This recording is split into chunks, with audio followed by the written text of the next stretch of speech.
nandito tayo sa location namin sa may Antipolo. Nandito kami dahil para iligtas ang aming lola, si Lola Tinding. Dahil kinidnap siya nila Pilar na ginagampanan ni Celia Rodriguez. Nandito kami ngayon, ang buong tropa ko, si Ramon, si Marites. Ang ginagawa natin ngayon ay isang napakalaking action scene. Kaya talagang kahit umuulan, ano man yung panahon ngayon na pinagdadaanan ng buong Pilipinas, tuloy pa rin ang taping. Honestly, nahihirapan kami kasi ang ulan, ihinto, bubuhos. Tapos napakadulas nung location kasi nandun kami kanina sa gubat. Ang putik, medyo delikado. Tapos tirik yung mga location na para siyang bangin talaga na malalim.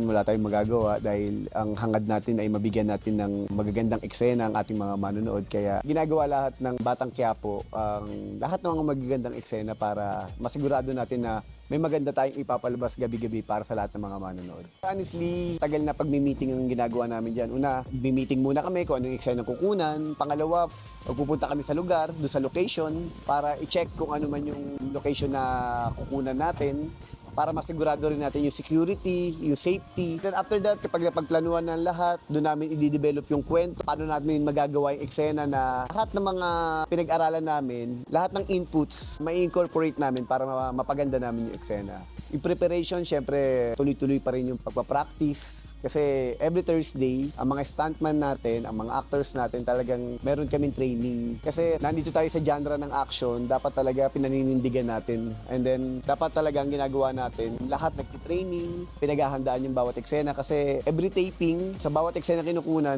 yung panganib hindi nawawala. Kaya dapat lagi tayong handa. Ang mga dapat nilang abangan, kagaya nga ng sinabi ko dati, almost every day. At alam ko napapanood naman ng ating mga manonood na talagang pinaghahandaan natin ang lahat ng mga eksena, yung lahat ng mga revelation.